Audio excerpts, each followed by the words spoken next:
Um, there we are. Yeah. So we're very pleased to have been invited to be part of this, and we love talking about the work that we're doing, and particularly about a new series that my colleague Miles is really anxious to tell you about and to get lots of feedback. So if whoever is joining us, please. If you need to leave earlier or whatever, do ask your questions whenever. Otherwise, it'd be nice if we could leave the questions. We've left a significant time for a discussion at the end. So we'll start out. This is what we're planning to do. I'm going to tell you a little bit more about Pinegrove Productions. Then Miles is going to introduce the new series that he wants to get going on. And after that, we're going to give you a little taste of some of the work that we have done in the area of environmental education for schools. We'll show you a little bit of video and so on, and we'll show you some of our other work and also some exciting projects in progress. And finally, we will have some time to hear your ideas, suggestions, hopefully have a real dialogue around how we can reach people living in cities, et cetera, and inspire them to engage in urban stewardship, but also to see cities as habitat that they share. So thank you for that, and let's move on. So Pinegrove is located in Eastern Ontario, and it was founded by myself and Douglas von Rosen in 1995 in response to work that we were doing with the Mi'kmaq First Nation in New Brunswick. Since then, we've developed into a full production house, researching, developing our own ideas, but also helping others tell their stories locally, nationally, and also internationally. My colleague Miles has been working with us since 2004 and recently became a full-fledged member of the team. And we're really excited and happy about that. The focus of our work has been, for the most part, on social documentaries, human rights issues, environmental issues, and particularly with youth-driven environmental education starting around 2004. We've also done numerous feature-length documentaries and other videos with First Nations. All of our projects involve broad collaborations. We're just a small team, there are 3 of us. So we collaborate with First Nations, with ENGOs, with universities, private groups, governments, and individuals. So these are just some of the, some photographs of some of the projects that we've done throughout our years of working together. And you'll get to see a little bit of video at the end.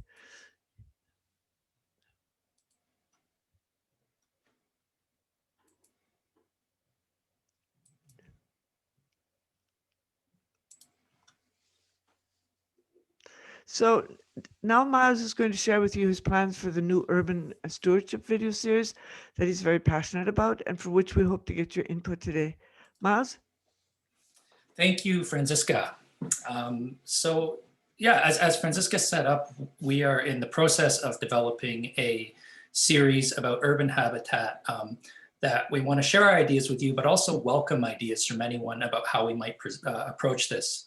We had hoped to have a premiere episode available, a pilot episode for this conference, but due to the pandemic, we've fallen behind with that. So what is it exactly we're talking about? Well, we're developing a documentary series. It would be a series of short videos looking at what people are doing in urban areas to create a healthier and more sustainable future. The videos would be short, about 5 minutes each, and presented in a language and style that's accessible for a broad audience. Each episode would feature a different person or group of people and different actions that they are taking. We want to present real life examples, highlighting both traditional stewardship efforts along with unique and innovative examples of environmental action in cities. Just as Canadian cities are made up of diverse cultures and communities, we want to present diverse ideas and examples of what people can do. We want to think outside the box when it comes to what we present with this. And of course, depending on how big this project ends up being, there's also the sort of geographical and environmental diversity of various Canadian cities. So a city on the East Coast would have a different dynamic than, say, Toronto or Winnipeg. We would foresee making these videos available for free on YouTube, and we'd like to present them in a manner that encourages sharing on social media. Accessibility and sort of availability for a general audience is a big component of this. So why are we doing this? Well, broadly speaking, more and more humans are moving into urban areas, which of course means expanding cities and increased pressure on local ecological systems. How we live with nature that surrounds us matters. I feel that we're inescapably part of our urban environments. It's not an us and that sort of thing. We are intertwined with it, inescapably so. So as a result, I think our actions can have both positive and negative outcomes within our own communities. And given that we live in an era where we might feel overwhelmed by the issue of the climate crisis and other environmental challenges, I think recognizing that we have agency to reflect, to make change, I really want that to be reflected in this series. So we need series that are positive and encourage action. So who are we making this for? This is sort of reductive and simplistic, but in a sense, I see two audiences for this. The first audience would be people who already have an interest in participating in greening their communities.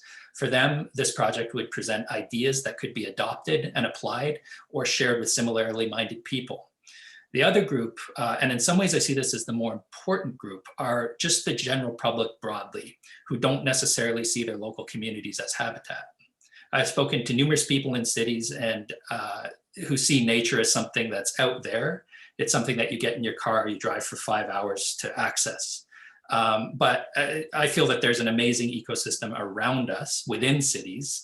I've been in Toronto for about 5 or 6 years, and I've seen so many things just in the space behind my house. Even the owls, the snakes, the coyotes, et cetera, et cetera. There's so much going on here. So even if this video series doesn't necessarily have an agenda to change the values immediately of the general public, I do hope that we can perhaps open some eyes of people, perhaps leading to some simply seeing the nature in their community a little bit differently, or maybe even recognizing it for the first time. So all that to say, I want this to appeal to a general audience and not just nature enthusiasts. So just to give you a sense briefly of some of the things that we are looking at featuring based on conversations we've had. We have green roofs and by an extension, green balconies. There's some interesting work going on in my city around that, way more optimistic about it than I thought. Of course, home gardens, balcony gardens, community gardens. How we produce food in cities is a big part of the conversation. I know I've looked at other presentations happening this weekend that relate to this, and I'm sure that's something we could feature. There are some interesting projects underway pertaining to the planting of native plants. That's both individual efforts and some community efforts. Of course, transportation and mobilization are things that the average citizen can relate to. So I think there's a lot of potential in what we present there. And things as simple as a community cleanup effort, they're needed, and they're often a way to get people together.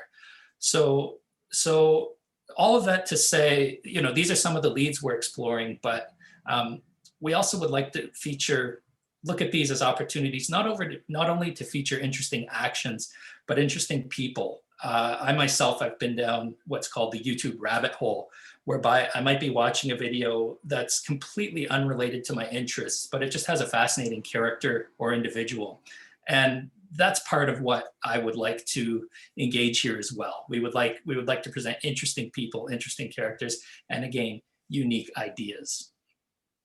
So having said that, we'd like to get audience feedback on some ideas for this. What might we feature? How might we best distribute this? What our style might be? We'll circle back to that at the end where we've left some time. But for now, I want to pass it back to Franziska to speak more about some of our environmental education resources. Thank you, Miles. So Our Incredible World is our brand for environmental education for schools. And that was conceived, the series was conceived in 2003 in discussions with a grade 6 science teacher who wanted to bring wetlands into his classroom because he felt he couldn't take the kids out. It was too difficult. So in fact, that discussion led to our first urban stewardship video series, a 6-part video series and 18 lesson plans that we wrote. That series was filmed in Ottawa, a wetland right in the city of Ottawa. And it's about 2 young people helping to study an urban wetland for the purpose of trying to save it from destruction. So that's where that particular series started. And that really took off with educators, etc. So since then, we have added numerous other series, a series on woodland caribou, a series on various species at risk in Southern Ontario, and so on. And Our Incredible World has evolved into a comprehensive educational resource that's being used by teachers in every province across the country, including Quebec, where TFO is making the series and the lesson plans available through its own channels. So Miles, let us just take us to the website once, if you don't mind.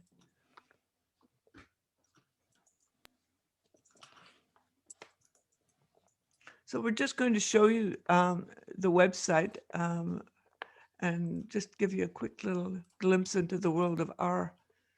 This is the Our Incredible World just landing page.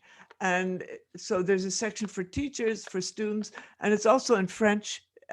Not all of the content is in French yet, but quite a bit is. So there's lots there for people who are teaching in French. Miles, let's go to the for teachers.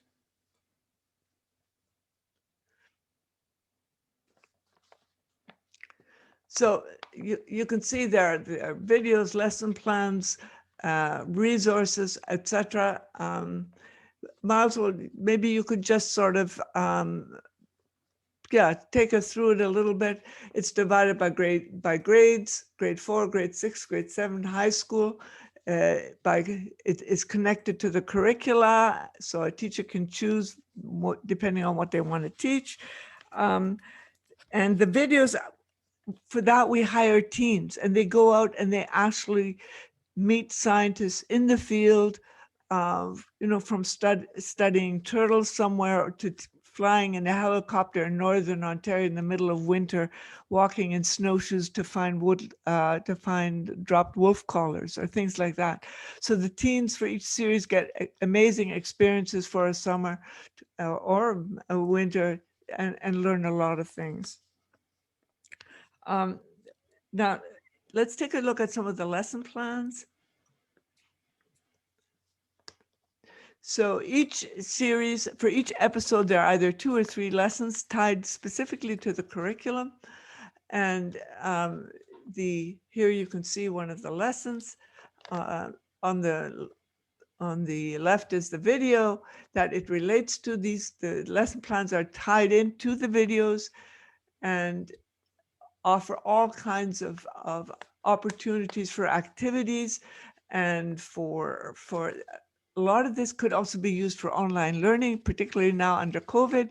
We think that there's a really rich resource here. And by the way, everything's free, all of it. Every last bit of this is free. So we just want people to be able to use it. We're passionate about getting kids to understand this incredibly precious world that we live in. So Miles, do you want to look at some of the support material just quickly? Go to teachers. Yeah. Go there and go to the resources. So there are some professional photographers have contributed some of their collections of wildlife photographs that are available here for kids to use in their projects. We also have more than 20 fact sheets here on various species. Do you want to just choose one, Miles? there are always fun facts but other things as well. So they're really great for if you have a project for school that you have to that you need to have some research for it. So everything is here on the site. And we also had some games there. We're just in the process of revising the site, and those games will soon be up as well. So let's go to the student page.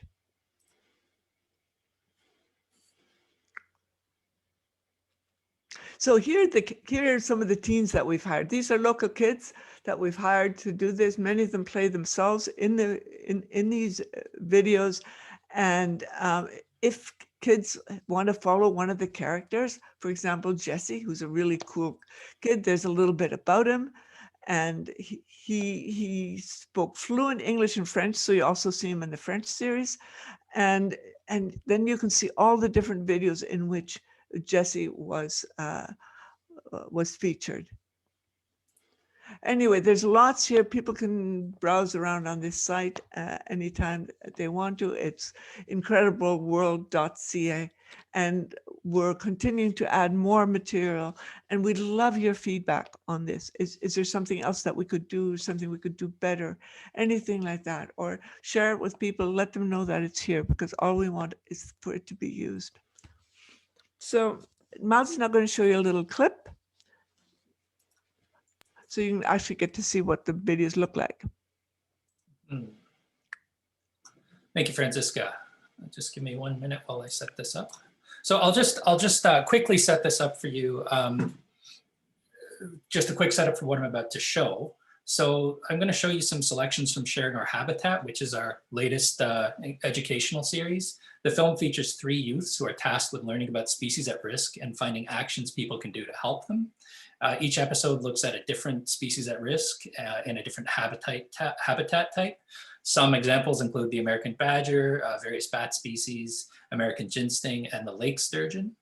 The series features 3 primary characters: Tabitha, a green thumb who is turning her backyard lawn into a home for native species; Jack, who is an aspiring horror filmmaker, always trying to find something creepy on his adventures; and Charlie, who is hesitant to step outside at first, preferring a life of technology and video games over the outside world. Given the theme of the conference, I think it's also worth mentioning that the series culminates in an episode about urban habitat specifically. The clips I'm about to show are more about trying to give you a sense of the tone and style of the series. I'm not worried about providing the huge backstory here. You'd have to watch the episodes entirely for that. But just to give you some context, and of course, again, these are all available for free on the website. So with that, I will share some scenes from Sharing Our Habitat with you.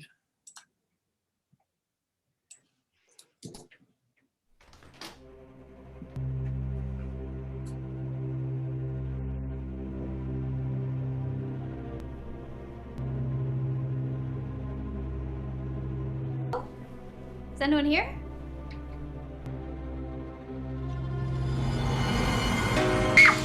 Cut! Yes! Jack! What? I needed a scream for my horror movie. That was amazing. Is this supposed to be an American eel? Yeah, I thought you'd appreciate it after your last trip. I heard screaming. What's going on? Jack got me with the old snake in the can gag. That old trick? You fell for that? What are you up to? I'm replacing the old internet cable with fiber optic. You're doing video work. The need for speed is real. Back to work for me. You still on edge? No thanks to you. Let's hear this assignment. I want to get out of here. Investigators, you found the American eel and Fowler's toad. So now you head to drier land as you look at Ontario's forest habitats. Only 200 years ago, forests covered most of southern Ontario. Today, the picture is very different here south of the Canadian Shield. Agriculture and urban development have taken over, leaving only 20% forest cover, and much of that is fragmented into isolated woodlots. When forests are fragmented, species like the wood poppy, the wood thrush, and the woodland vole, which need the shelter and seclusion of forest interiors, suffer, while species like white-tailed deer that live at the edges of forests thrive. On this trip, we want you to travel to a secret forest location to find a green dragon. GPS coordinates are attached. Good luck. Green dragon? Sounds mysterious. Yeah, sounds like something I could use for my horror film. Oh, shoot. What's wrong? My camera battery, it's all out. Hey, Charlie, do you have any more camera batteries up there?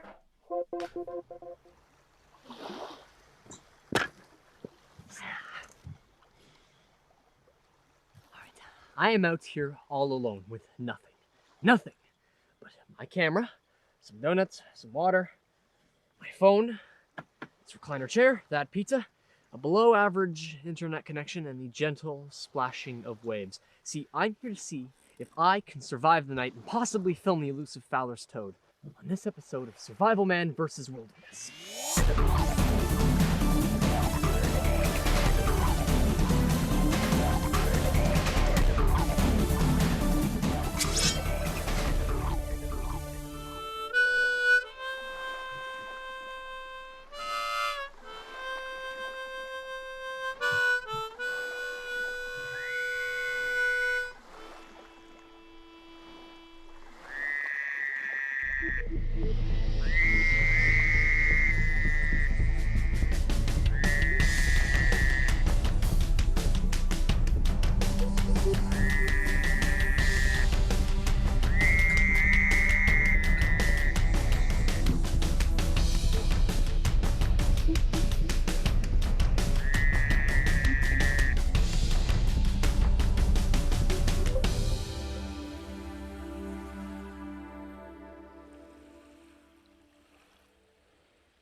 Excuse me, not to be a know-it-all, but you gotta be careful with that toad. It's actually a species at risk. Well, I know it's a species at risk. We have a program on this. You know, we've been studying these toads for a long time. You do? Yeah. Oh, I've been looking all night for those things. And you have a program for them? Did you disturb them? Oh, no. I just want to know more about them. Good. No, we know a lot about this. This is number 785. And we know because we can tell by the spots on the back exactly who it is. Oh, okay. Yeah. What's your name, by the way? My name's Jack. Oh, pleased to meet you. I'm Dr. Green. Oh, good. Green. So what does your program do exactly? We're interested in these animals and we're trying to recover the population. Okay. You don't mind if I check that out, would you? Oh, no, that's okay. Yeah. That's okay. I'll just let this guy go. Ah, thanks. Oh,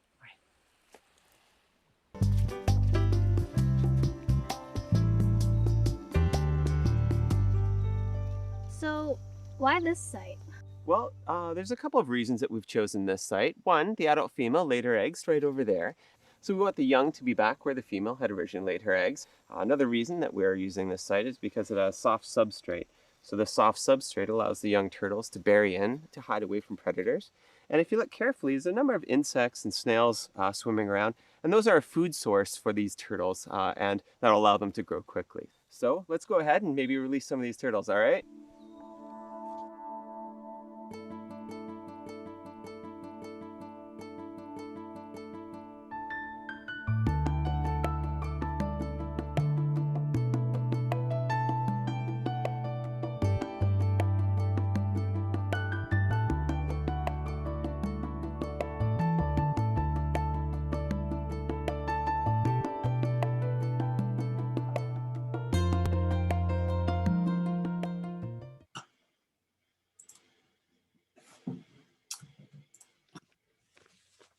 So there we have, there's an example, a quick example of some of what the sort of tone and flavor of the Sharing Our Habitat series is like.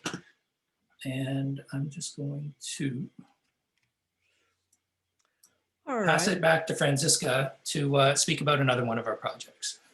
So, so the other thing that we really like to do is also do environmental education for the general public, or in this case, it was also for municipalities and ENGOs and various organizations with some best practices in terms of mitigation in projects that involve species at risk. So Eco Highway is a half-hour documentary featuring the action, challenges, and lessons learned in protecting species at risk and their habitat in the construction of the Right Honorable Herb Gray Parkway in Windsor. The parkway bisects 3 local communities and parts of the Ojibwe Prairie Complex, which is one of the most endangered vegetation communities on Earth, home to over 4,000 species of plants and animals, many of which are at risk or critically endangered. Since it was launched in 2019, this video, we've had numerous requests for environmental organizations from them and from universities for screenings, and received a lot of positive feedback. People calling it a hands down winner, which of course we love to hear. By the way, Miles was the director of this documentary. The project was initiated by us, by Pinegrove Productions, in partnership with MTO, Wood, and many other organizations, and it was funded by the Ontario Government Species at Risk Fund. Miles is going to show you a few clips from this video as well.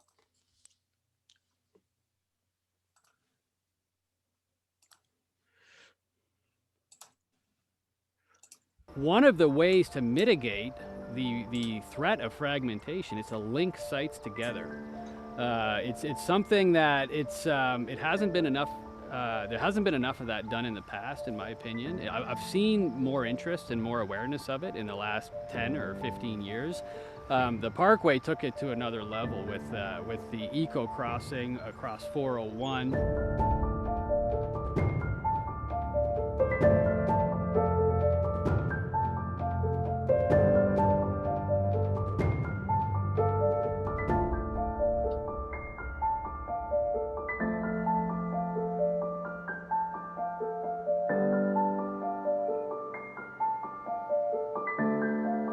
Huron Church is impenetrable to a snake. Any snake that ever tried to cross Huron Church was 100% going to be run over. There is absolutely no way that it could ever make it across. Well, now there's a big chunk of habitat in the form of a tunnel top that these snakes are using to cross back and forth.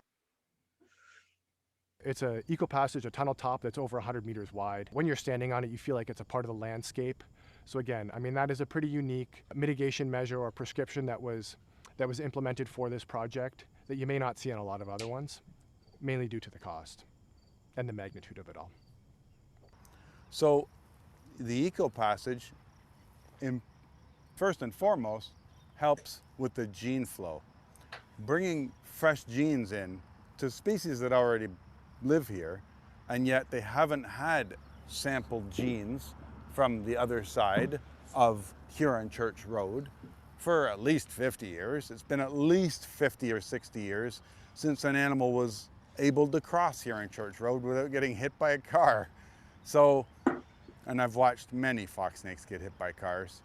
So this eco passage was to help that, to help the gene flow, to help improve the population dynamics, the health of both populations, not just getting them across the road. The movement of sod mats did much to preserve existing prairie plants and their associated species, but by itself this technique would not be enough. Inevitably, there would be some losses, and even maintaining the existing acreage would require a large number of new plantings. But new plantings meant collecting and germinating these rare plants from seed. For some species, this proved particularly challenging. We worked hard at the nursery, taking a number of steps. First of all, looking at the germinability of the colic root seeds and why people have so many issues with trying to germinate them. Most of the seed for prairie and savanna restoration in this province in southern Ontario, it came from here, because this was one of the few areas remaining in southern Ontario, except for maybe Walpole Island, where there's an extensive population and habitat of prairie species to collect seed for further native plant nursery growth, and this is the source. But the problem was we still weren't able to get the numbers that they wanted. They wanted several thousands, not a few dozens, which we managed to get in the one season. So back came the issue of seed germination. So we ended up following some of the protocols that were given to us about trying to germinate them. But I kind of took it a little bit outside the box. We played with enough temperatures, we played with enough moisture contents, we played with enough cold and enough warm that suddenly I was successful in getting some seeds to bud. It was phenomenal. Like, I was drop dead excited. I couldn't believe it. And I have not seen the colic root that left our nurseries until today. And I have to tell you this much, it's absolutely amazing. When I walked in here and I saw the colic root, and of course they've stemmed up and they are actually flowering, and when I looked at the overall health of the colic root colony in terms of the basal leaves that helps define how healthy that plant is, I was blown away. It's absolutely amazing because as far as I know, this has never been done before. This particular project is extremely special in that it only used, for the most part, native species in all of its landscaping and restoration. So everything that grows up along that's associated with the parkway is complementary to the existing natural features that it could potentially affect. And what you are actually doing in that aspect is creating additional habitat that's associated with the highway that links all of these areas with all of those native species together. So you're actually increasing the amount of habitat.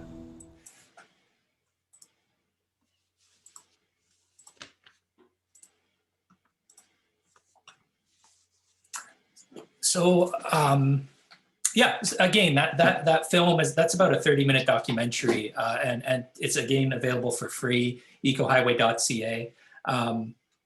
And although it presents a project that was very large in scale, it had a lot of resources, it does feature things from sort of a best practices perspective. So a lot of what's on there is scalable to smaller projects. That was a big intention behind this. So just because an arena-sized eco passage was built over the 401, which is unprecedented, doesn't mean there aren't sort of facets of it that could be applied to other much smaller projects. And the film does address that. So I just wanted to mention that. But with that, I'll pass it back to Franziska to talk about some of our other work. So this is from the Pinegrove Productions.ca website. You can just see sort of, there's a huge gallery of videos of all kinds, many of them, as I said, having environmental themes, but some also social, sort of a more social and human rights and those kinds of issues.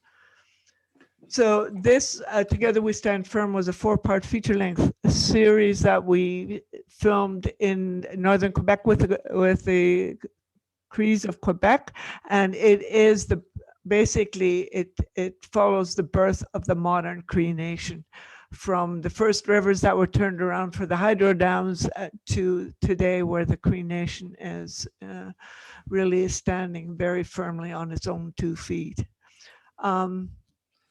This Trees Youth Our Future is a 2-part series on forest stewardship in Ontario, mainly focusing on the southern parts of Ontario, and looks at it from the times of when the trees were cutting trees down faster than they could grow, to today, where there's a real potential for youth in forestry and also for work in urban forestry and this kind of thing. So that's being used by colleges and universities for teaching courses in forestry, and we welcome anybody to check it out. This one, Getting Away with Murder, was we filmed this one in Colombia, and this was a while back, and it really focuses on human rights violations in Colombia, both on the side of the paramilitary. It brings to light the suffering that happened to the First Nations and the poorer people that got in the way of that war. This is one of my favorites. We were invited by the Little People of Ontario organization to do a film for parents who find themselves with a young person that's born with a form of dwarfism, achondroplasia or other forms, and to give them some reassurance that these can be wonderful children that can lead wonderful lives and so on. So it's a wonderful organization, and we really enjoyed working with them. So now I'd like to pass it over to Miles once more, just to give you an update on a couple of really fascinating things that we're doing right now. So I'll briefly go over these projects we have in production so we can get back to the urban habitat series. But just to let you know, we are in production on a documentary about the reintroduction of the mottled dusky wing to Pinery Provincial Park here in Ontario. Mottled dusky wing are an endangered butterfly species that were extirpated from Pinery in roughly the mid-90s, I believe. The project is an amazing collaboration with a large number of partners. It's being led by biologist Jessica Linton at Natural Resource Solutions. And if this project goes well, hopefully you'll see a self-sustaining population of mottled dusky wing return to Pinery.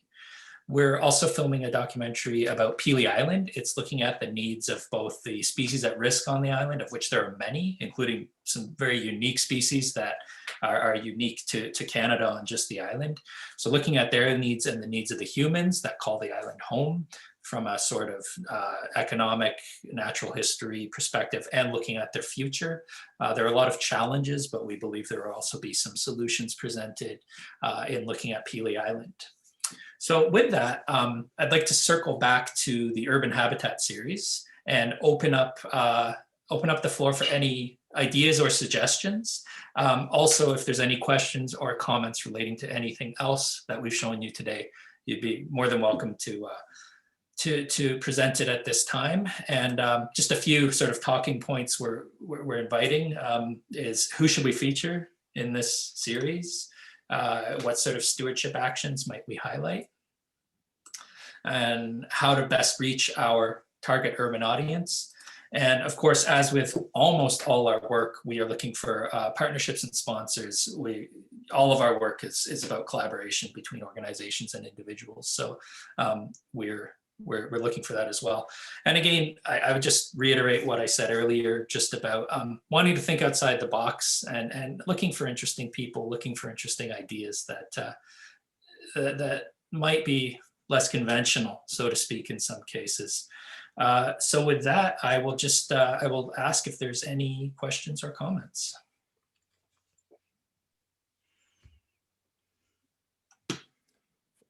People can just speak up if they have a question. No need for a hand raise.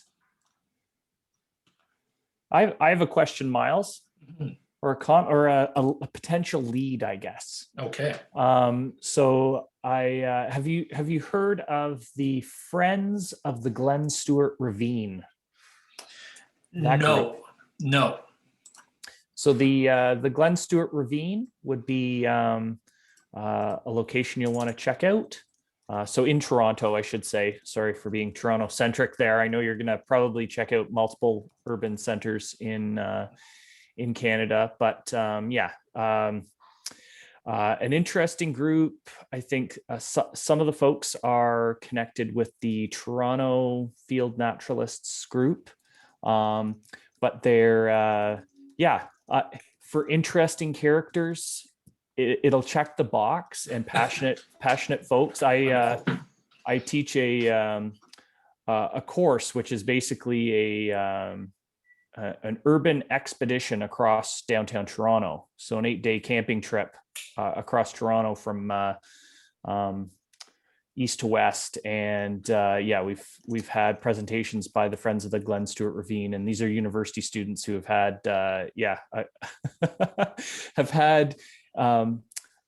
been inspired, but have also had a great laugh from the personalities. And it's typically I can send you the names, but a man and a woman, and who don't intentionally but do offer kind of dual perspectives on why preserving the space and conserving it and rehabilitating it is important. And one is kind of a well-respected naturalist in Ontario, And his kind of idea is, this is a great space and kids and people should be able to wander off the trails. And then there's another passionate person who's involved who is all about staying on the marked trails and no fun whatsoever. And they would make a great interview. And the space is amazing too. It's right on in the city, but on that kind of bluff edge that drops down, and some massive oak trees that are probably hundreds of years old. Thank you for that. I've actually been in touch with several different individuals and groups, particularly about the ravines in Toronto. And there's some amazing stuff happening there. I wasn't familiar specifically with the Glen Stewart Ravine or the Friends of the Glen Stewart Ravine. So yeah, it's a fascinating network of connectivity in this city. And again, not to make it too Toronto centric, but it's where I'm working out of. And I'm talking to people and looking at some of the projects that are underway. I'm finding just personally a lot of optimism about what can actually unfold in this city around urban green spaces. Yeah, those the ravines are, when you mentioned the highway documentary, when Franziska was presenting that, it's really, those ravines are really, those networks. They're the unbroken networks, and so a lot of travel goes on in those spaces. I think there's lots of great stuff going on in the city of Toronto. Mm-hmm. Also, I'd be interested in knowing, I've heard of it. I don't have any connection or, any direct names that I could pass on to you, but some almost if you've heard the term guerrilla art, but that kind of approach applied to restoration ecology. So people that are doing kind of restoration projects where they're like individuals and they're doing tree plantings on their own and kind of things like that in urban space. I saw a YouTube video about a guy doing it in California, planting trees on highway islands and things like that. But I've heard of stuff like that going on in Toronto as well. So I'm really I'm interested in that that more. And again, that would tick some sort of outside the box check marks. I'm really interested in that sort of self-empowered engagement with our urban spaces. Absolutely. So and I really appreciate those leads. Yeah. Yeah. There's one more, and I'll let anybody else jump in. But there's Fort York. With this same class, we camp there for 2 nights. So it's a crazy experience to be camping in the middle of downtown Toronto and have a campfire, look up. But there is a community garden there that community members access the fort after hours to, after work, to be, tending to their garden. And it's a really unique visually. I would think you would like it, because there's the garden there, but there's the grass and the grounds of that space, and there's the kind of the interesting history of that space. But when you look up, you're looking at you're surrounded by condos, and if it's a misty night, you can the light refracts, I should say, off all the moisture in the air, and you can play catch easily. And Fantastic. Could we be in touch? Sure. Yeah. That'd be fantastic. I'll put my email in the chat. Okay. Those are wonderful ideas. I really appreciate that. Hi. Does anybody? Go, Judy. Sorry, I've got a billion things going on in my house right now. I've got a renovation and kids and door knockers. So anyway, so thank you for this. I teach high school in Scarborough, Ontario, and I live in Scarborough. So I've been in and out of the talk here just because, again, life. And I did look a little bit at your website, and the career section actually is what I was focusing on a little bit, because I teach geography, and we all have a captive audience with our grade 9s because it's a required course, and then we lose them. And a lot of it has to do with our community and our parents not understanding what we do. And I like showing them careers. I'd like to see more of that. I think it's a great way to show success, and that you don't have to go to be a lawyer, you don't have to be a doctor, you don't have to be a computer engineer to do science and be successful and be proud of what you do. I don't know if I'm making sense with that, but and having more people of color just, you know, in our city in your career profiles, I think that would be great. And I know that we're all doing better, and it's a slow process, and I'd like to see something like that. With so like I said, I live in Scarborough. I grew up here. I spent all my life in the ravines on my bike, and then I stopped when I was a teenager because well, I grew up in an era of the 80s and the 90s when you didn't go out as a young girl around here, especially. And so I understand what that fear is of going into spaces like that now. And I go with my family now, and it's great, and it's our space. I'd like to see something done about suburban ravines and those habitats. Like there's salmon restoration going on at Morningside Park. There's lots of stuff going on with Rouge National Urban Park for sure. But again, seeing more people of color in those videos, I think that to reclaim that space, because I've been doing a lot of work recently about who's included and who's not, and I'm learning, and I think it's a great opportunity to go further on that. And I live in a place called Guildwood. So you talk about eclectic characters and that sort of thing. We've got quite a few here, and there's a group called Friends of the Guild, and I don't know if you Now I stepped away. Maybe you were talking about the Guild Inn, but the Guild grounds has just undergone a transformation of the built environment here, and there's a bit of it's not a conflict, but we're still navigating how to use the outdoor space for the community and the businesses before COVID that we're using the new space. We have a new art space there that will be opening soon. And it would be really interesting to see something like that. It's such I don't know if you know the space, but it's reclaimed architecture from downtown Toronto when they were in the middle of tearing things down. It's a community space. It's well loved in the community, and then it's been taken over by a banquet organization, and there's been some conflict there about that space. Now there's gardens, but there's also naturalized areas. So I'm rambling a little bit, but I think that's a really neat space to explore because it's in the suburbs as well. But it's in a very privileged community. So there's a lot of conversation going on about, you know, who belongs in this space and who doesn't. And you see lots of things in the community group of like, I saw this happening and I saw that happening.